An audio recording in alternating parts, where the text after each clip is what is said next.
Stock market जो है short term में वॉलेटाइल रह सकती है। कोई न्यूज आएगी गिर जाएगी मार्केट, कोविड आई मार्केट गिर गई, 2008 का लेमन ब्रदर्स कोलैप्स हुआ, मार्केट बहुत बुरी तरह गिरी, यस। उसको थोड़ा रिकवर होने में टाइम लगा। बट कोविड में आप देखो कि 6 मंथ्स में रिकवर करके अपने पुराने लेवल पे पहुंच गई। क्योंकि जब मार्केट गिर रही होती है तो सब टीवी चैनल्स में या सब आपको जो खबरें मिलेंगी आसपास यही मिलेंगी कि मार्केट और गिरेगी। तो आप वेट करते रह जाओगे, एंटर नहीं कर पाओगे। और आजकल सबसे इंपॉर्टेंट चीज है फंड मैनेजर्स या पोर्टफोलियो मैनेजमेंट सर्विसेज जो आजकल फंड मैनेजर्स सर्विसेज दे रहे हैं। You don't need to have in depth knowledge of the stocks. अच्छा, आपने पैसा उनको दे दिया, अब वो आपको पैसा ग्रो करके उन्होंने देना। हमारी कंट्री 7% रियल जीडीपी है। अच्छा जी। उसमें हम अगर इन्फ्लेशन ऐड करते हैं 5% का, तो नॉमिनल जीडीपी 12% की होगी। ठीक है। तो that means an average company in India grows bye at least 12% every year. तो अगर कोई यंगस्टर अपनी अर्ली एज में SIP रूट के थ्रू म्यूचुअल फंड्स में एंटर करता है, तो उसके जो कंपाउंडिंग रेट ऑफ इंटरेस्ट से वो मेरे ख्याल से 30 साल के अंदर वो रिटायर भी कर सकता है, फाइनेंशियली इंडिपेंडेंट भी बन जाता है। सोशल मीडिया पे या ऐसे पॉन्जी स्कीम्स निकल आई हुई हैं जो उनको रिटर्न्स 5%, 10% महीने का गारंटी कर रहे हैं। तो इस चीज को क्लाइंट को समझाना कि don't fall prey to these kind of ये बड़ा challenge scams. So it's a big challenge to explain to them कि आप अपना हार्ड अर्न मनी ऐसी स्कीम्स में पैसा मत लगाओ। खासकर यंगस्टर्स को तो आज इतनी जल्दी है पैसा कमाने की कि उनको तो है कि बस आप हमें फास्ट वाला रिटर्न्स का सिस्टम बताओ। ये 30-40% साल का, 20% साल का रिटर्न।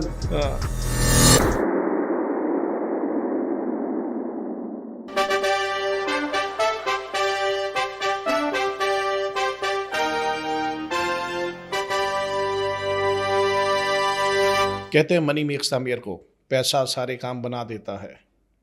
और एक बात और कहते हैं, there is no nobility in poverty.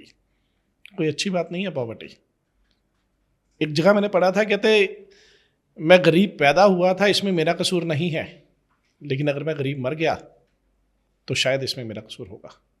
आज बात करते हैं पैसा ही पैसा, स्टॉक, इन्वेस्टमेंट, मनी और स्टेप बाय स्टेप इन्वेस्टमेंट, जिसे कुछ लोग सिप भी बोलते हैं, सिस्टमेटिक इन्वेस्टमेंट प्लान्स। कैसे होता है, कौन गाइड करता है आपको कि आपका पैसा सही जगह पर लग रहा है या गलत जगह पर लग रहा है। स्वागत करते हैं दविंदर सिंह गांधी जी का, जो लुधियाना में है और बड़े फेमस इन्वेस्टमेंट कंसल्टेंट है। Sir welcome. थैंक यू जी। गांधी साहब, ये जो डिस्कशन डायरीज हमने प्लेटफॉर्म बनाया ना, ये डिस्कस करने के लिए बनाया है कि लोगों का फायदा कैसे हो सके, पब्लिक कैसे बेनिफिट उठा सके। आपके एक्सपीरियंस से, सिंस आपने CA करी और उसके बाद इन्वेस्टमेंट प्लानिंग में आए, इन्वेस्टमेंट कंसल्टेंट बने और फेमस इन्वेस्टमेंट कंसल्टेंट बने, और हज़ारों लोगों के लिए आपने ऐसे प्लेटफॉर्म्स तैयार करके दिए कि लोगों ने पैसा कई गुना किया। वो मेरी भी आंखों के सामने, काफ़ी सालों से आपके साथ मेरा प्यार है, मिलते रहते हैं और देखा भी है कि आपने काफ़ी ज़्यादा अच्छे से इन चीज़ों को या लोगों को ग्रो करवाया। और हमेशा अपना फ़ायदा कम सोच के आपने हमेशा ये सोचा कि दूसरे का फ़ायदा कहाँ पर हो सकता है। कैसे आ गए पैसे के खेल में आप? सर मेरे डैड आज टुडे इज 87 years old और आज भी बहुत एक्टिव हैं स्टॉक मार्केट में। अच्छा। सो मेरे खून में स्टॉक मार्केट दौड़ रहा है। Very nice. So basically I am a chartered accountant by profession. मेरी एजुकेशन कलकत्ता में हुई थी। अच्छा जी। सेंट ज़ेवियर स्कूल का मैं पढ़ा हूँ। Very nice. कॉलेज भी मैंने वहीं से किया। BCom खत्म करने के पहले मैं ऑलरेडी कॉस्ट अकाउंटेंट था और BCom के फाइनल एग्जाम्स के 3 महीने बाद मैं चार्टर्ड अकाउंटेंट बन गया। कुदरती 11th ऑल इंडिया रैंक मेरी दोनों के फाइनल्स में, CA एंड कॉस्ट अकाउंटेंसी के फाइनल्स में मेरे 11th ऑल इंडिया रैंक भी थी। कॉलेज का भी मैं टॉपर रहा जी। तो मैथमेटिक्स, फिगर्स से तो मैं शुरू से ही खेलता आया हूँ। फिगर्स बहुत अच्छे से याद भी रहते हैं जी। और कैलकुलेशंस भी हो जाती हैं। स्टॉक मार्केट में रिटर्न्स जो आज कई सालों से बहुत अच्छी आ रही है जी। हमारे खासकर इंडियन स्टॉक मार्केट में, जी। तो इस कारण जो है मेरे भी इन्वेस्टमेंट्स बहुत अच्छे ग्रो किए। तो मैंने क्लाइंट्स के भी इन्वेस्टमेंट्स बहुत अच्छे तरीके से ग्रो कराए मैंने। And the kind of research that we do in our company, in depth knowledge है हमारी पूरी टीम को। We speak to the analyst, financial analyst हैं जो या फंड मैनेजर्स हैं, सबके साथ हमारी वार्तालाप भी होती है जी। We attend all the webinars that all the mutual fund companies hold. अच्छा, मैंने विजिट भी किया आपके पास, बड़ा थोरो प्रोफेशनल अप्रोच रहती है हाँ आपकी जी। और अच्छे से बड़ा आप अपने गाइड करते हो कंसल्टेंट को भी, है ना। बिल्कुल। इस प्लेटफॉर्म पे बुलाने का भी आपको यही रीज़न था, क्योंकि हमें लगता है कि सिर्फ वही लोग ही आ पाएँ जो लोग जेन्युइनली लोगों का फ़ायदा सोचते हैं, सोसाइटी का फ़ायदा सोचते हैं। तो कई बार ऐसा नहीं लगता कि पैसे पैसे के खेल में किसी का पैसा फंस ना जाए? डर नहीं लगता क्लाइंट को? आपको कि मैंने किसी क्लाइंट का पैसा लगवाया और वो फंस ना जाए पैसा? नहीं सर, ऐसा है कि हमें पता है कि स्टॉक मार्केट में जिस कंपनियों में हम इन्वेस्टमेंट कराते हैं जी। वो कंपनीज के बैकग्राउंड बहुत अच्छी होती है, प्रॉपर रिसर्च की जाती है। अब जैसे निफ्टी 500 ही ले लो आप जी, जो NSE के टॉप 500 स्टॉक्स हैं जी, उसमें अब अगर हम पैसा लगाते हैं तो हमें पता है कि सेफ है जी, पैसा कहीं नहीं जा सकता। अगर कोई कंपनी ठीक नहीं कर रही उसमें उस कंपनी में से हम इन्वेस्टमेंट विड्रॉ कर लेते हैं, दूसरी कंपनी में शिफ्ट कर देते हैं। कम ज्यादा हो सकता है मार्केट के हिसाब से, डूब नहीं सकता। शॉर्ट टर्म में वॉलेटिलिटी जरूर रहती है, ये फितरत है स्टॉक मार्केट की। अच्छा। स्टॉक मार्केट जो है शॉर्ट टर्म में वॉलेटाइल रह सकती है, कोई न्यूज आएगी गिर जाएगी मार्केट, कोविड आई मार्केट गिर गई, 2008 का लेमन ब्रदर्स कोलैप्स हुआ, मार्केट बहुत बुरी तरह गिरी, यस। उसको थोड़ा रिकवर होने में टाइम लगा, बट कोविड में आप देखो कि 6 मंथ्स में रिकवर करके अपने पुराने लेवल पे पहुंच गई। तो अच्छा, एक चीज़ जरूर है, जैसे आपने बताया कि शॉर्ट टर्म की बात है, मैं थोड़ा सा कमजोर हूँ इस मामले में, तो मैं पूछना चाह रहा था कि ये short term investment long term investment होती क्या? लोग बड़ी बातें करते हैं ना पीपल। अच्छा, मुझे लगता है देवेंद्र जी आजकल ना शौक हो गया लोगों को इन्वेस्टमेंट की बातें करेगा, है ना। अब दो लोगों के बीच में खड़े हो जाओ, वो बात ही स्टॉक मार्केट की करेंगे और कुछ बातें नहीं करेंगे, क्योंकि रिटर्न्स ही ऐसी आ रही है। अच्छा, लोगों का ध्यान आज आप देखो SIP जो आपने अभी मेंशन किया जी, SIP 23,500 करोड़ की पर मंथ SIPs लग रही है। 23,500 करोड़ पर मंथ की SIP लग रही है। That is apart from the lump sum investment, और ये मैं म्यूचुअल फंड्स की बात कर रहा हूँ जी। तो डायरेक्ट इन्वेस्टमेंट्स भी होती हैं। सो इतना पैसा आ रहा है इंडियन स्टॉक मार्केट में, और ये सिर्फ डोमेस्टिक प्लेयर्स की बात बता रहा हूँ। डोमेस्टिक इन्वेस्टमेंट्स जो हो रही है जी, जो हमारे रिटेल इन्वेस्टर्स कर रहे हैं इन्वेस्टमेंट SIP के रूट के थ्रू, उसकी फिगर आपको बताइए। अच्छा, ये कितनी लंबी जर्नी लगती है आपको? जर्नी सर ये फॉरएवर है। अच्छा, कंपनियों ने काम करते जाना है, इन्वेस्टमेंट चाहिए उनको, इन्वेस्टमेंट चाहिए, रिटेल इन्वेस्टर्स को भी रिटर्न्स चाहिए। जो पैसा ये बड़ी कंपनियां कमा रही हैं जी, छोटा बिजनेसमैन कभी भी नहीं कमा सकता, नहीं कमा सकता, कभी नहीं कमा सकता। आजकल कंप्लायंसेस इतने हो गए गवर्नमेंट के, डीमोनेटाइजेशन के बाद, GST के बाद, जो अनऑर्गेनाइज्ड सेक्टर था उसको बहुत धक्का लगा है, वो खत्म हो गया, बहुत धक्का लगा है, बहुत पीछे चला गया है। सो इस चीज का फायदा ऑर्गेनाइज्ड कंपनीज ने बहुत उठाया। अच्छा देवेंद्र जी, कहते हैं कि जैसे मार्केट में एंटर करने का एक टाइम है, हाँ, और मैंने आप ही के मुंह से एक बार सुना था कि एग्जिट करने का भी टाइम है, तो ये क्या होता है? सर एंटर करने का टाइम कुछ भी नहीं होता। अच्छा, जब एंटर किया वही ठीक है, वही ठीक है। लास्ट 2 साल से हर हफ्ते लाइफ टाइम हाई चल रहा है। तो एंटर जो कभी भी करो, जो कर गया वो कमा जब गया। 16,000 निफ्टी थी तब भी बहुत बड़े बड़े इंडस्ट्रियलिस्टों से मैंने सुना जी, कि यार मार्केट बहुत हाई हो गई है, अब मैंने और पैसा निकाल लिया, अब इन्वेस्टमेंट नहीं करनी। सो वो मार्केट का whenever you enter it is the right time to enter, because it is said that timing the market is not as important as time in the market. जितना लंबा समय आप, करेक्ट, जितना लंबा टाइम आप मार्केट में रहेंगे उतना ही आपको फायदा होना है।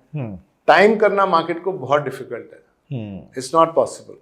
ओके, तो एग्जिट होने का भी कोई टाइम होता है कि ये वाला एग्जिट हो जाए मार्केट से? सर हमेशा इन्वेस्टेड रहेंगे तो हमेशा ही फायदे में रहेंगे। अच्छा। ये एग्जिट एंट्री करेंगे अपने हिसाब से कि जी मार्केट अब 25,000 पहुंच गई है निफ्टी, तो मैं एग्जिट कर जाऊं, और जब 24,000 होगी या 23,000 होगी तो मैं एंटर कर जाऊंगा। वो आपको पता भी नहीं लगना कि वो 24,000 आई और वापस घूम के चली गई ऊपर, क्योंकि जब मार्केट गिर रही होती है तो सब टीवी चैनल्स में या सब आपको जो खबरें मिलेंगी आसपास यही मिलेंगी कि मार्केट और गिरेगी, तो आप वेट करते रह जाओगे, एंटर नहीं कर पाओगे दोबारा। बात आपकी बिल्कुल सही है, क्योंकि मैंने भी बहुत बार नोटिस किया कि ज़्यादातर केसेस में जो लोग हैं वो सुनी सुनाई बातें सुन के भी इन्वेस्ट कर देते हैं। कोई कहता है अभी इस कंपनी का IPO आ रहा है, इसमें इन्वेस्ट कर दो, या ये कंपनी के शेयर है ये परचेज कर दो, या इस कंपनी की सिप लगा लो। तो मुझे लगता है कि कहीं ना कहीं हर इंसान को, खास करके मैं लेमन की बात करूँ अपने जैसे, कि उसको इन्वेस्टमेंट कंसल्टेंट की ज़रूरत है ही है। बहुत ज़रूरी है सर। आप जैसे IPOs की आपने बात की जी, आज के दिन IPOs तो बहुत आ रहे हैं जी, हर IPO 30 गुना, 50 गुना, 200 गुना, 400 गुना सब्सक्राइब हो रहा है जी। हर IPO का एक ग्रे मार्केट भी पैरेलली चल रहा है। वो ग्रे मार्केट में क्या प्रीमियम चल रहा है उसकी भी आजकल वेबसाइट्स हैं। अच्छा। कि आपको पहले ही पता लग जाएगा कि भाई इस IPO में कितनी रिटर्न मेरे को एक्सपेक्टेड है, अगर मेरे को शेयर्स अलॉट हो गए तो। अच्छा। तो रिस्क एलिमेंट घट गया है। दूसरी चीजें आजकल वेबसाइट्स भी बहुत हैं जहां से आपको हर कंपनी की डिटेल्स पता लग जाती हैं कि क्या उनके पास प्रॉफिट्स रहे हैं, क्या उनका आगे का प्लान है। और आजकल सबसे इंपॉर्टेंट चीज है फंड मैनेजर्स या पोर्टफोलियो मैनेजमेंट सर्विसेज जो आजकल फंड मैनेजर्स सर्विसेज दे रहे हैं। You don't need to have in depth knowledge of the stocks.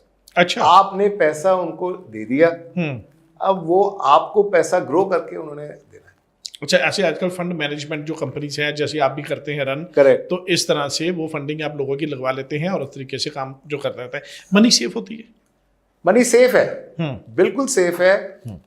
जैसे मैंने आपको पहले बताया कि स्टॉक मार्केट में शॉर्ट टर्म में वॉलेटिलिटी आ सकती है। फॉर एग्जांपल आपने एक PMS उठाया। PMS होता है पोर्टफोलियो मैनेजमेंट सर्विस। अच्छा जी। अब सेबी का रूल है कि PMS के लिए मिनिमम 50 लाख की रिक्वायरमेंट है जी, जो स्टार्टिंग में आपको इन्वेस्ट करना है जी। आपने आज 50 लाख लगाए, हो सकता है कि कल वो 49,50,000 रह जाए कल की डेट में या 2-3 दिन बाद, तो आपको लगेगा मेरे तो पैसे घट गए।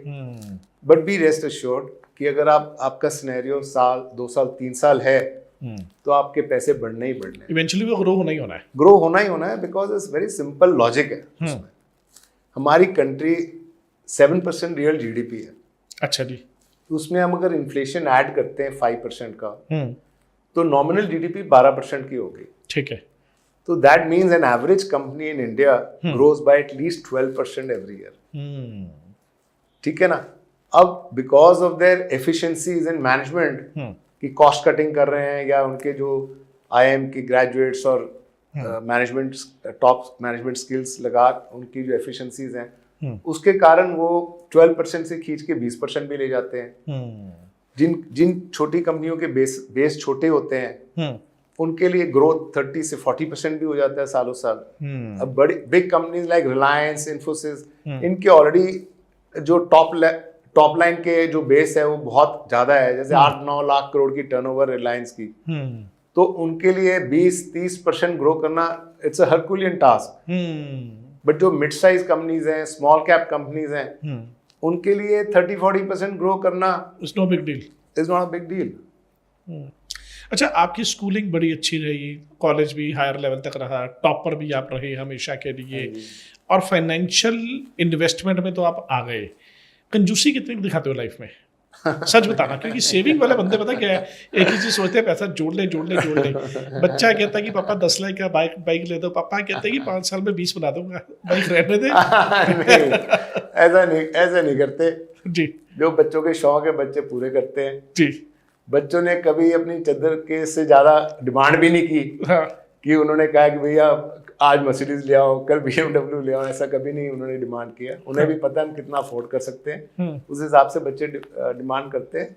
और ऐसा कुछ नहीं है, हम घूमते फिरते हैं, हम पूरा वर्ल्ड मैंने घुमा हुआ है। I know. फैमिली के साथ हम जाते हैं। 2 महीने पहले भी तो मतलब कंजूस नहीं, US, कनाडा कंजूस नहीं है। नहीं, कंजूस की कोई बात ही नहीं है, कंजूस वाली बात नहीं। क्योंकि ज्यादातर मैंने देखा है जिनको पैसा कमाना या पैसे से पैसा बनाना आता है, उनको पैसा खर्चना नहीं आता। नहीं, ऐसा नहीं है, वी कीप अ बैलेंस। जी। अच्छा देवेंद्र जी, एक चीज बताएं, टेक्नोलॉजी ने हाँ। टाइम चेंज कर दिया, व्हाट्सएप के ऊपर ग्रुप बनने शुरू हो गए, रोज में पता नहीं कौन ला के ग्रुपों में ऐड कर लेता है हाँ जी। कि कुछ लिखा होता है उसके ऊपर MDX या सब कुछ ऐसा लिखा होता है, और फिर वो उसके बीच में ऑप्शन आनी शुरू होती है कि स्टॉक में इतना लगा दो, तो क्या है वो? मैं आपको एक लाइव एग्जांपल देता हूँ। जी 3-4 दिन पहले मैं एक डॉक्टर क्लाइंट के साथ बैठा था, जी तो उन्होंने मेरे को व्हाट्सएप ग्रुप पढ़ाया। जी। कहते यार देवेंद्र, आप तो हमें 40-50% साल का या 30% साल का रिटर्न देते हो, हाँ। ये ग्रुप देखो, ये 5-10% रोज दे रहे हैं। अच्छा। तो उसमें लोगो भी हमारी कंपनी का ही लगा हुआ था, IIFL सिक्योरिटीज का। तो मैं बड़ा हैरान था कि ऐसा कौन सा ग्रुप बना हुआ है IIFL का जिसमें रोज 5-10% रिटर्न दे रहे हैं क्लाइंट्स को। तो मैंने उसका स्नैपशॉट लिया और मैंने उसके बाद कंपनी में भी भेजा। तो उन्होंने तो खैर लीगल एक्शन के लिए भेज दिया क्योंकि वो नंबर सारे फेक थे। बेसिकली ये स्कैम है। तो कोई इनोसेंट इन्वेस्टर जो है उससे नहीं आइडिया कि 5-10% रोज एक्चुअली बन सकते हैं। तो वो एक बंदे ने मुझे बताया, क्या था, 5% रोज का बचेगा। हाँ। लाख रुपए लगाओ, रोज शाम को 5,000 निकाल लो और लाख दोबारा वहीं पर पड़ा हुआ है। तो आप इट्स जनरल नॉलेज, हाँ। इट्स कॉमन सेंस है कि ऐसा पॉसिबल नहीं है। ऐसा पॉसिबिलिटी नहीं है कि आप तो 5%। वो आपको को क्यों बताएगा, खुद ही अपना मल्टीप्लाई करता रहे, इतना टाइम क्यों वेस्ट कर रहा है मैं इतना लोगों को। सही है। अच्छा, ये क्वेश्चन बड़ा सही है। आप ही के जवाब का एक सवाल है, जब इन्वेस्टर को पता होता है कि इतना पैसा मल्टीप्लाई किया जा सकता है, ऐसे किया जा सकता है, तो फिर वो लोगों का पैसा क्यों लगवाते हैं? सर, जो रिटर्न्स क्लाइंट्स को हम दिलवा सकते हैं, दिलाते हैं, कोशिश रहती है, और जो मार्केट साथ भी दे रही है, इंडियन मार्केट, हमारी जो उसमें जो फी होती है बहुत मिनिमम होती है। And we are very transparent कि हमें 1% चार्ज करना है या 2% चार्ज करना है। We are very transparent on that issue. Client को 50% बच रहा है, 100% बच रहा है, दैट इज क्लाइंट ने पैसा लगाया है, क्लाइंट ने रिस्क लिया। अल्टीमेटली रिस्क तो है ही है, कोई गारंटी चाहते हैं कि सभी कमाए। बिल्कुल। और ये एक ऐसा प्लेटफॉर्म है कि जितने लोग आएंगे इस मार्केट में उतना ही सबका भला होएगा। अच्छा, बात कर रहे थे शॉर्ट टर्म इन्वेस्टमेंट की, लॉन्ग टर्म इन्वेस्टमेंट की। हाँ जी। लॉन्ग का मतलब क्या है? कितने समय तक मिनिमम हमें पैसा रखना चाहिए अकाउंट में, चाहे वो डीमैट अकाउंट जिसे आप शायद बोलते हैं या सिप बोलते हैं, कितने समय तक रखना चाहिए ताकि वो ग्रो कर सके? सर, इक्विटी में हम क्लाइंट्स को कहते हैं कि अगर आपने इक्विटी में पार्टिसिपेट करना है तो कम से कम 3 साल का सिनेरियो होना चाहिए आपके माइंड में। अच्छा। ठीक है ना? 3 से 5 साल, 5 से 10 साल। अगर हम स्मॉल कैप की बात करें, सो हम कहते हैं क्लाइंट्स को कि आप 5 साल से 10 साल का सिनेरियो माइंड में रखिए, बिकॉज स्मॉल कैप की कंपनीज जो हैं लॉन्ग टर्म में बहुत अच्छा रिटर्न देती हैं, बट शॉर्ट टर्म में हो सकता है वो हिट ले लें। जी जी जी जी। अच्छा, ये वैसे एक लेमैन के लिए अगर बात करूँ या मैं अपनी भी बात करूँ, क्योंकि जैसे मुझे स्टॉक एक्सचेंज की थोड़ी सी कम नॉलेज है ना? हाँ जी। ये डिसाइड कौन करता है रोज के प्राइस कि आज ये वाला प्राइस बढ़ रहा है, ये कम हो रहा है? How does it work? Sir, ये डिमांड सप्लाई पे मार्केट ड्रिवन है ये। ओके। कोई स्टॉक ऊपर नीचे जाना, कि अगर सपोज एक शेयर का प्राइस 100 रुपए है, अब 100 रुपए में वो शेयर के बायर्स हैं, सेलर्स नहीं है, तो वो बायर जो है वो बिड अपना 101 करेगा या 102 करेगा। उस टाइम अगर कोई सेलर आ गया 102 का, तो मैचिंग होगी, तो 102 प्राइस बन गया। तो जो इन्वेस्टमेंट कंसल्टेंट होते हैं वो गाइड करते हैं कि इस स्टॉक में आप इन्वेस्ट करो तो ज़्यादा ठीक रहेगा। कंपनी की एडवाइजरीज आती हैं जी कि इनका हमें अच्छा लग रहा है, नेक्स्ट 6 मंथ्स, 12 मंथ्स, 36 मंथ्स, तो इन स्टॉक्स में आप पैसा लगाओ तो आपको इतनी रिटर्न मिल सकती हैं। वो कैलकुलेशंस होती हैं कंपनीज के पास, एनालिटिक्स के पास, जो एनालाइज करते हैं कि भाई इस हिसाब से आप इन कंपनियों में पैसा लगाओ, इतनी ग्रोथ पॉसिबिलिटी है। अच्छा देवेंद्र सर, जैसे सोशल मीडिया का टाइम आ गया है ना, लोग फेसबुक पे, इंस्टाग्राम पे, यूट्यूब पे सारा दिन बैठे हैं, कहीं ना कहीं मुझे भी लगता है हर दूसरी तीसरी रील ऐसी आनी शुरू हो गई है इन्वेस्टमेंट प्लानिंग को लेके। लोग इन्वेस्टमेंट के लिए कभी कोई इन्वेस्टर समझा रहा है, कभी कोई कंसल्टेंट समझा रहा है ना? हुआ क्या है? चैलेंज बढ़ गया है आपका या अवेयरनेस बढ़ गई है? अवेयरनेस तो बड़ी बड़ी है जी। बट उसके साथ में एक थ्रेट भी है कि इतने लुक्रेटिव स्कीम्स आ जाती हैं सोशल मीडिया पे which are actually most of them are scams, तो उनसे बच के भी रहना चाहिए। अपना एक फाइनेंशियल एडवाइजर जरूर रखें। फाइनेंशियल एडवाइजर ने आपसे 1%, 1.5%, 2% ही अपना फीस चार्ज करनी है और आपको रिटर्न्स 25, 30, 40% रिटर्न्स देनी है उसने कमा के। तो इट्स बेटर कि आप इन्वेस्टमेंट कंसल्टेंट जरूर रखें और सिर्फ सुनी सुनाई बातों पे हाँ, या रील ना देख के जाएं, इन्वेस्टमेंट रील्स ना देख करें। के आप इन्वेस्टमेंट कर दें। हाँ। अच्छा, लोग ही एक दूसरे को गाइड कर देते हैं, तू हिंदुस्तान लीवर लेके ले ले, कोई कह रहा है कि इसके ले ले शेयर। पहले ऐसे ही चलता होता था। पहले मेरे को याद है, मेरे डैड मेरे को बताते हैं कि पहले बताते होते थे यार ये स्टॉक ले लो। हाँ। जैसे सुबह सैर करने निकले हाँ। तो कोई बता रहा था यार ये स्टॉक ले लो, ये बहुत बढ़िया है, ये सही बहुत है। बढ़िया है। हाँ। तो सबको बता रहा है, वो 5-10 दिन बाद पता लगा जब सबने खरीद लिए हाँ, तो डाउन आ गया। तो शेयर्स पता लगा उसी के शेयर्स जो हैं वो सबके पास ट्रांसफर के लिए आ रहे हैं। हाँ। पहले ट्रांसफर डीड्स होती थी ना, आजकल तो सब कुछ ऑनलाइन हो गया है। हाँ। तो ये सब चीजें पहले बहुत चलती होती थी। हाँ। और आज भी है, हालांकि आज मैनिपुलेट करना स्टॉक प्राइस, खासकर बड़ी कंपनियों को स्टॉक प्राइस मैनिपुलेट करना इट्स नॉट इजी। अच्छा, यही बात मैं सोच रहा था, स्टॉक मैनिपुलेट करना है या ये मैं कह दूं कि अच्छा जो एनालाइज करते हैं स्टॉक्स को, हाँ। वो सच में एनालाइज करते हैं या तुक्का?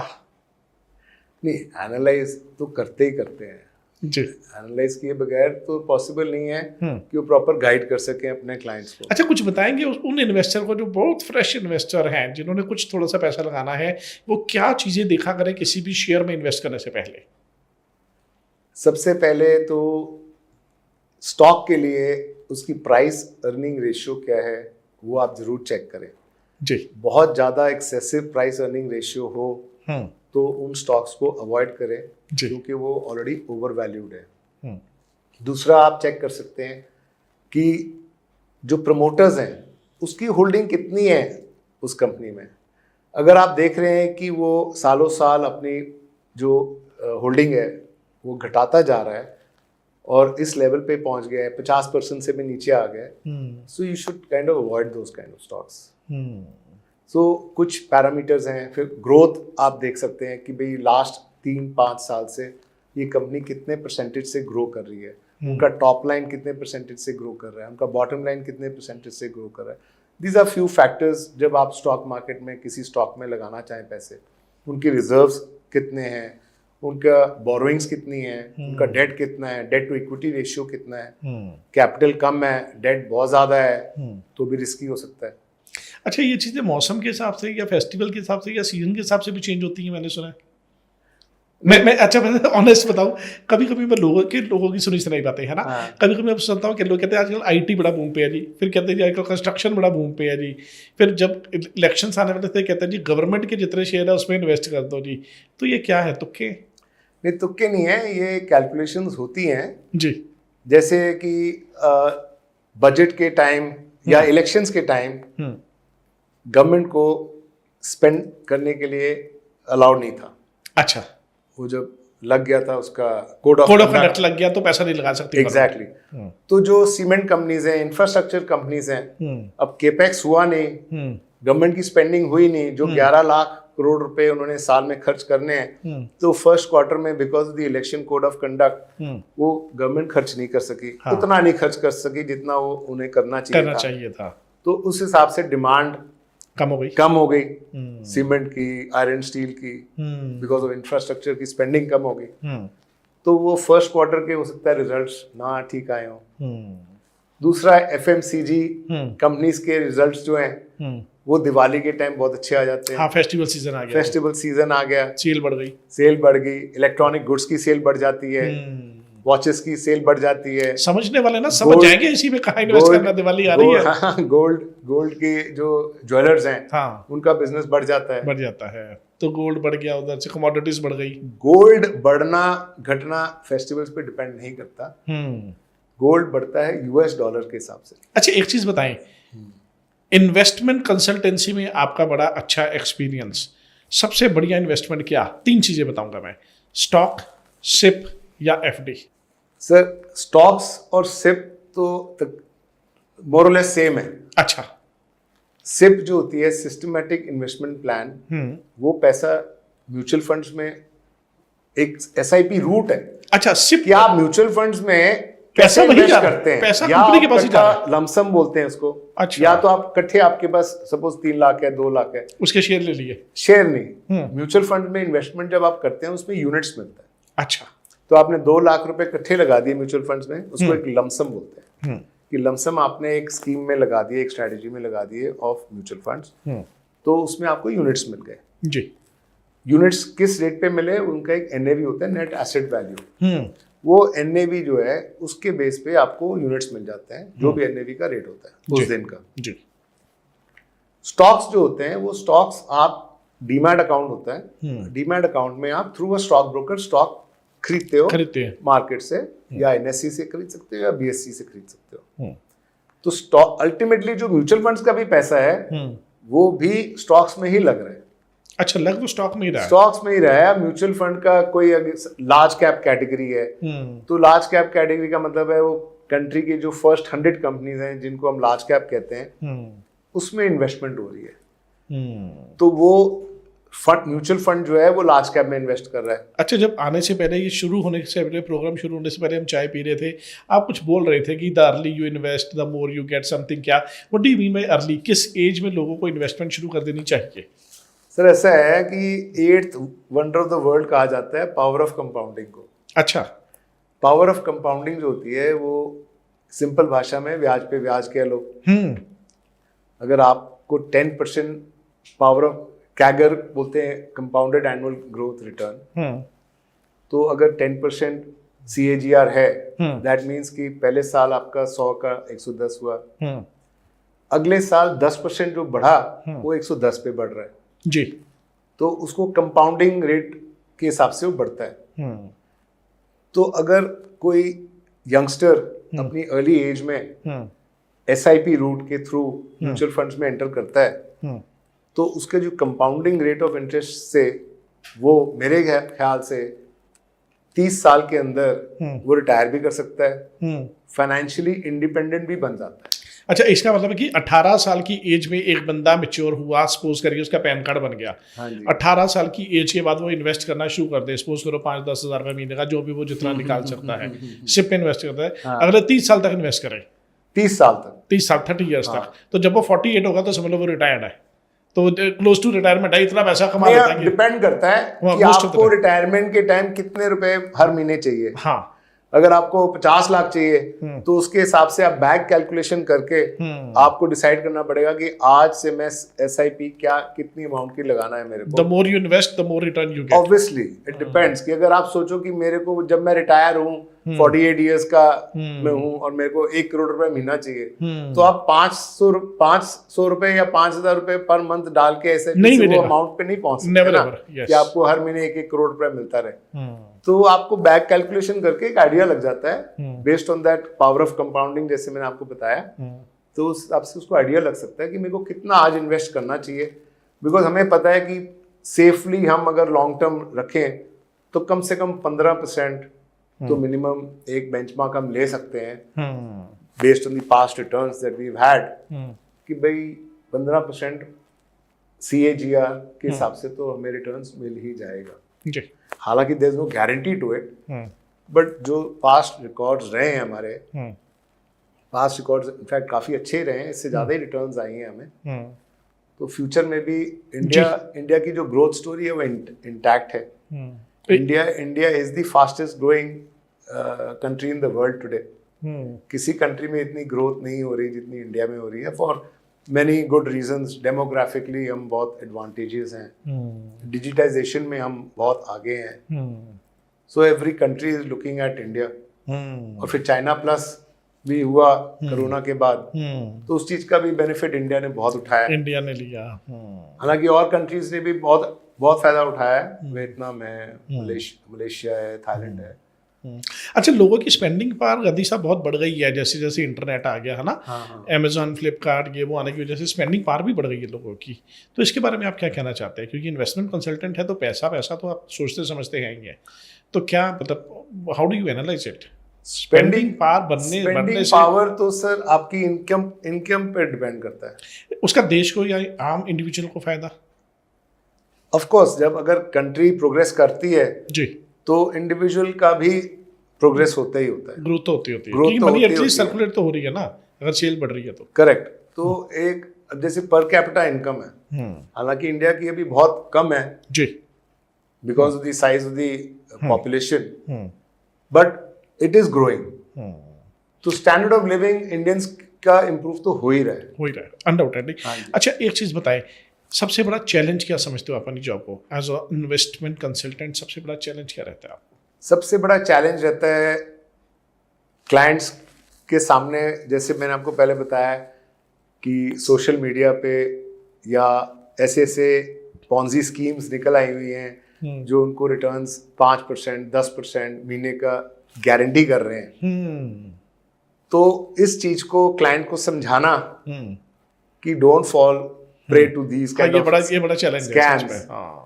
सो it's a big challenge to explain to them कि आप अपना हार्ड अर्न मनी ऐसी स्कीम्स में पैसा मत लगाओ, और लोगों के खून पसीने की कमाई ये लोग खा जाते हैं और पता नहीं क्योंकि लगता। ये जो चक्का है ये जब रुकेगा हम्म, तो उसी दिन सब बंद हो जाना है, सबको रिटर्न आने हैं। सच में। क्योंकि अगर कोई कंपनी 5% महीने का रिटर्न दे रही है आपको, तो वो तो बैंक से 1% में, अगर अच्छी कंपनी है तो 1% में बैंक से ही लोन ले सकती है। बिल्कुल सही। और अगर इतना प्रॉफिट कर रही है तो अपना आईपीओ निकाल ले। आईपीओ निकाल ले अपना। इतना 5-10% महीने का कोई पॉसिबिलिटी नहीं है। So it is common sense कि कभी ना कभी जाके झटका लगना ही लगना है। अच्छा, एक सही इनकम हो, इनकम का मतलब है प्रॉफिट हो। हाँ। आप क्या सोचते हो कितने परसेंट साल का? मतलब 10% साल का is a good profit, 20% investment के ऊपर, 15, 16, 14, क्या समझते हो? जिस सब गुड समझते हो इट्स अ गुड प्रॉफिट। सो इसमें क्या है कि आपने कितना रिस्क लिया है। जैसे एक म्यूचुअल फंड्स में एक रेशियो होता है, शार्प रेशियो। जी। Sharpe ratio is a ratio जो आपको बताता है कि सेम रिटर्न कमाने के लिए from two different mutual funds आप उनके शार्प रेशियो कंपेयर कर सकते हो।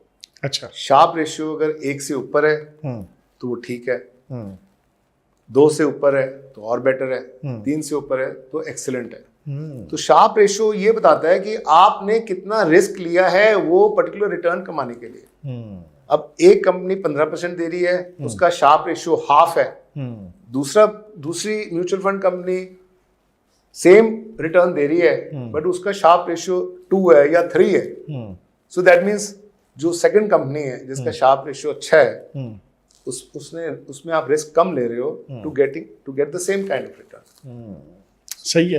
कोई फनी एक्सपीरियंस रहा है ऐसा, लोगों का पैसा इन्वेस्ट करवा दिया और बाद में बड़ी हंसी आई हो? स्टॉक्स, हमें तो खुशी होती है जब स्टॉक्स डबल ट्रिपल 10 गुना हो जाते हैं। कोई ऐसा क्लाइंट आया जो कह रहा है रातों रात सर पैसा डबल करवा सकते हो? सारे पूछते हैं सारे पूछते हैं, खासकर यंगस्टर्स को तो आज इतनी जल्दी है पैसा कमाने की कि उनको तो है कि बस आप हमें फास्ट वाला रिटर्न्स का सिस्टम बताओ। ये 30-40% साल का, 20% साल का रिटर्न। तो अब जो यंग जनरेशन है वो उन्होंने स्टॉक मार्केट का देखा नहीं, फ्लक्चुएशन नहीं देखी। अगर इकोनॉमी ठीक नहीं चल रही या वर्ल्ड में कोई प्रॉब्लम है, कोई वर्ल्ड वॉर 3 आ गया या कोई कोविड जैसी प्रॉब्लम आ गई, कुछ भी हो सकता है। अब जैसे यूएस है, तो कहते हैं ना, if US sneezes the whole world catches cold। सो अगर यूएस में गड़बड़ हो गई तो सारे वर्ल्ड को सफर करना पड़ता है। सही बात है। और ये कुछ नहीं पता कि कब क्या होने वाला है। एग्जैक्टली। तो बट यूएस में आप, इंडिया में तो स्टॉक्स में पेनिट्रेशन बहुत कम है, अभी बढ़ रही है। 20 करोड़ डीमैट अकाउंट्स खुल गए हैं अब। अच्छा। हाँ जी, हाँ जी, हाँ जी। 1 लाख डीमैट अकाउंट रोज खुल रहे हैं, ये एवरेज चल रही है। और जैसे SIPs में आपको बता रहा हूँ, 1000 करोड़ रुपए की SIP हर महीने इंक्रीज होती जा रही है। So markets are looking good. America में 60% of the population is invested into stocks. So Americans का स्टॉक मार्केट में इतना पैसा लगा हुआ है, American government can not afford कि वहाँ स्टॉक मार्केट बुरी तरह क्रैश कर जाए, वो अफोर्ड भी नहीं कर पाएंगे, Afford पूरी भी नहीं दुनिया कर- हिल जाएगी। एग्जैक्टली। अच्छा, कमोडिटीज के बारे में क्या कहते हैं आप? कमोडिटीज की इन्वेस्टमेंट के बारे में क्या कहते हैं? Commodities, you mean gold and silver? या gold is looking very bullish. उसका प्राइम रीजन है कि डी डॉलराइजेशन का बहुत चक्कर चला हुआ है आजकल। जब रशिया ने यूक्रेन पर इन्वेजन की तो अमेरिका ने रशिया के सारे एसेट्स फ्रीज कर दिए। अब रशिया की जो रिजर्व करेंसी डॉलर्स में थी वो भी फ्रीज हो गई। तो सब कंट्रीज को लगा, खासकर ब्रिक्स नेशंस को, अब तो बहुत कंट्रीज जुड़ गई हैं ब्रिक्स में जी, तो सब इन कंट्रीज को लगा कि ये तो बुली करते हैं। यूएस तो बिग बुली है ही है, ठीक है ना। फ्रीडम जो है वो उन्हीं के लिए, उन्हीं के सिटीजन्स के लिए है, बाकियों के लिए फ्रीडम नहीं है। बाकी सब आपने तेल किसने खरीदना है वो हम बताएंगे। You don't have the freedom to choose from which country you have to buy oil. You can buy oil, वो फ्रीडम नहीं है। आपने ईरान से नहीं खरीदना, इससे नहीं खरीदना, उससे नहीं खरीदना। वो यूएस है, वो खुद के लिए उनके फ्रीडम है कि आप जो मर्जी सोचो वो करो, जो मर्जी आपके माइंड में आए वो बोलो। वो जरा अपने सिटीजन्स के लिए है। यूएस का दबदबा पूरा है, चाहे तो वो दबदबा कम करने के चक्कर में ये सारी कंट्रीज मिलके कोशिश कर रही हैं कि कोई उनकी अपनी करेंसी आए सामने जो डॉलर को रिप्लेस कर सके। और भारत सरकार भी बहुत लगी हुई है, मोदी जी एंड ऑल सब लगे हुए हैं इस मामले में कि मेहनत कर रहे हैं कि क्या बनता है। सब कर रहे हैं कोशिश। हमारे आरबीआई ने एक डिजिटल करेंसी अपनी लॉन्च की है। हाँ, बहुत अच्छा किया वो। हाँ, but digital currency can not replace fiat currency. Of course not, India में तो नहीं, एटलीस्ट कहीं भी नहीं हो सकती, बिकॉज अल्टीमेटली वो टेक्नोलॉजी ड्रिवन हो जाएगा। Yes, so trade can stop any time. अपने लिमिटेशंस हैं उसके, बट डॉलर पे डिपेंडेंस हर कंट्री चाहती है कि डॉलर पे डिपेंडेंस कम हो जाए हमारी। और जो वर्ल्ड की जो रिजर्व करेंसी सब कंट्रीज की डॉलर्स में है मोस्टली, तो वो घटाना चाहते हैं दिन ब दिन। तो जब घटाएंगे डॉलर पे अपना रिजर्व करेंसी का अमाउंट, वो शिफ्ट करेगा गोल्ड में, क्योंकि और कोई करेंसी इतनी स्ट्रांग है नहीं। आई एम नॉट सेइंग कि dollar will be replaced very soon, no, it's not possible. Not 10-20 साल लग जाएंगे। कोई आगे करेंसी, स्ट्रांग करेंसी आती है तो पता लगेगा कि क्या होगा। अब करेंसी डॉलर बैक्ड करेंसी कोई कंट्री दे कि भाई इतना गोल्ड है मेरे पास कि मैं अपनी करेंसी जो है वो गोल्ड बैक्ड है, जैसे अमेरिका में था पहले ब्रेटन वुड्स का 1944 में वो गोल्ड बैक्ड डॉलर किया। फिर 15 अगस्त 1971 में रिचर्ड निक्सन ने बोला कि आज से डॉलर डिनोमिनेटेड, गोल्ड बैक्ड नहीं है हमारा डॉलर। तो रिजर्व करेंसी 100 साल हो गए डॉलर को, 100 साल से ज्यादा ही हो गए, 100 साल होने वाले हैं। 2 साल 1940 में। उसके पहले पाउंड ब्रिटिश का, उसके पहले फ्रांस का फ्रैंक, 100 साल सबका राज आया, सबके 100 साल। पोर्चुगीज की भी करेंसी एक टाइम पे रिजर्व करेंसी थी। देवेंद्र जी, बहुत सारी बातें हो गई और बहुत सारी बातें भी ना बैलेंस रह गई हैं, क्योंकि मैंने अपने 20 साल के करियर में फाइनेंस को, स्टॉक मार्केट को, सिप को इतने अच्छी तरह से नहीं समझा जितना मुझे आज 1 घंटे के शो में समझ में आ गया है। और मुझे लगता है कि आने वाले टाइम पे मुझे 2-3 शो कम से कम आपके साथ करने पड़ेंगे ताकि मैं भी एक वाइज इन्वेस्टर बन सकूँ। और मुझे पूरा श्योर है कि इस शो के ड्यूरिंग जितनी आपने बातें बताई हैं कि जैसे दिवाली आ रही है तो एफएमसीजी के ऊपर इन्वेस्ट करना है या इसके ऊपर उस करना है या उसके ऊपर करना है, लोगों ने बिना बताए ही टिप्स निकाल लेने इसमें से कि क्या है, लोगों का फ़ायदा वैसे हो जाना है। फिर भी जाते जाते कोई ऐसी चीज़ जो आप यंग इन्वेस्टर को बताना चाहते हैं? जी, यंग इन्वेस्टर्स के लिए मेरे पास एक बहुत इंपॉर्टेंट मैसेज है। जी, जल्दी कमाने की जो इच्छा है आपकी कि हमें रातों रात डबल करने हैं या रोज 10% बचना चाहिए, उस चीज से आप थोड़ा परहेज रखें। अपनी आप एजुकेशन पूरी करें।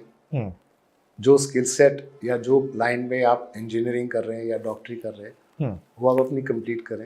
प्रॉपर जॉब में सेटल हो गए या बिजनेस में सेटल हो गए तो आप सेविंग्स की हैबिट स्टार्ट कर लें। सेविंग्स का फर्स्ट स्टेप स्टॉक मार्केट में है थ्रू अ म्यूचुअल फंड, जहां आपको किसी स्टॉक के बारे में कोई जानकारी की जरूरत नहीं है। आप जो टॉप म्यूचुअल फंड कंपनीज हैं, B it ICICI, HDFC, SBI, Birla, Nippon, बहुत कंपनीज हैं आज के दिन जो बहुत अच्छा परफॉर्म कर रही हैं ओवर द लास्ट 15-20 ईयर्स। आप उन through a good financial adviser आप उनमें इन्वेस्टमेंट करें। मंथली एक SIP जो सिस्टम बताया है कि सिस्टमैटिक इन्वेस्टमेंट प्लान, आपने 5,000 रुपये लगाने हैं, 10,000 रुपये लगाने हैं हर महीने, 20,000 रुपये लगाने हैं, अलग अलग डेट्स पे लग सकते हैं वो पैसे आपके। जब वो 20,000 रुपये लगाने हैं, हम 5,000 अलग अलग 4 अलग अलग डेट्स पे लगा सकते हैं, हम अलग अलग कंपनियों के अलग अलग थीम्स में लगा सकते हैं। तो आपकी जो इन्वेस्टमेंट है ये जितनी आप जल्दी स्टार्ट करोगे स्टॉक मार्केट में उतना ही बेनिफिट आपको होएगा because of power of compounding. दूसरी चीज़ जो मैं आपको बताना चाहता हूँ, एक ऑप्शन ट्रेडिंग आजकल यंगस्टर्स के माइंड में बहुत आया हुआ है जी। ऑप्शन ट्रेडिंग के लिए आपको एक एक्सपर्ट बनना पड़ेगा before you actually start making money. Option trading is risky, risk element उसमें बहुत है। जितने मर्जी आप एक्सपर्ट बन जाओ, रिस्क उसमें बहुत ज़्यादा है। तो one should avoid, but of course if you know the game then you can be a part of it and you can make good money. People are making good money out of it. But then you have to be an expert before you enter because it's a hard-earned money. You will burn your fingers if you are not an expert and you yet try to make a fast buck out of the stock market. Stock market में धीरे धीरे पैसा कमाओ, मीठा मीठा कमाओ, बहुत पैसा मिलेगा स्टॉक मार्केट में। स्टॉक मार्केट एक समुंदर है, इसमें सब ने कमाना है। लॉन्ग टर्म माइंड में रख के इन्वेस्टमेंट करो, you will make a lot of money from stock market. That's my बहुत ही बढ़िया, बहुत ही बढ़िया। आपके 1-2 मिनट के मैसेज ये तो पूरे 1 घंटे का शो का कंक्लूजन कर दिया। मेरा मैसेज है यंगस्टर्स को या कि बहुत जल्दी कमाने के चक्कर में अपनी कैपिटल ना गवा दें। True true. Because stock market में है ऐसे ऑप्शंस जी कि आर या पार भी है। तो इसलिए स्टॉक मार्केट कईयों को डर भी लगता है, बट जिसने इन्वेस्टमेंट की है, जो लॉन्ग टर्म जो जैसे इन्वेस्टमेंट कर रहा है कि मैंने इसको 6 महीने या साल या 2 साल या किसी प्रोफेशनल फंड मैनेजर को आपने फंड दे दिया, जैसे PMS मैंने आपको 50 लाख का बताया, वैसे स्मॉल केसेस 2.5 लाख से शुरू हो जाते हैं। अच्छा, अब 2.5 लाख रुपए का भी आप पोर्टफोलियो किसी एक प्रोफेशनल मैनेजर से बनवा सकते हो, मैनेज करा सकते हो। ट्रू। तो वो अच्छे खासे रिटर्न्स दे रहे हैं आपको, तो क्या जरूरत है आपको इतना रिस्क लेके and you get stuck into few stocks जो आपका सारा पोर्टफोलियो का जो एवरेज है वो खराब करते। बहुत बहुत धन्यवाद, thank you very much for being with us. Devendra ji, आज तो आपने आंखें खोल दी और मुझे thank you for having me over. या और अगली बार आपको जरूर बुलाना है और बहुत सारी चीजें और स्टॉक के बारे में सीखनी। Sure, thank you very much. Thank you so much. तो ये थे देवेंद्र सिंह गांधी आज के हमारे शो में। और सचमुच याद रखिएगा, मुझे ऐसा लगता है कि आज को रात को मुझे सपने भी डॉलर्स के, स्टॉक मार्केट के और पैसे के आने वाले, बहुत सारा पैसा सपने में आने वाला। कहते हैं ये लकी भी होता है, पैसा सपने में नजर आए तो जल्दी जेब में भी आ जाता है। लेट अस सी कैसे करते हैं। भूलेगा ना जी, डिस्कशन डायरीज। और thank you very much for liking our show. हमारे शो को लाइक करने के लिए, कमेंट करने के लिए, शेयर करने के लिए और सेव करने के लिए आपका बहुत बहुत धन्यवाद। Do not forget discussion diaries, अपना बिगुल यहाँ बजाएं। बहुत बहुत धन्यवाद। God bless you all, stay in touch. Thank you very much, bye bye.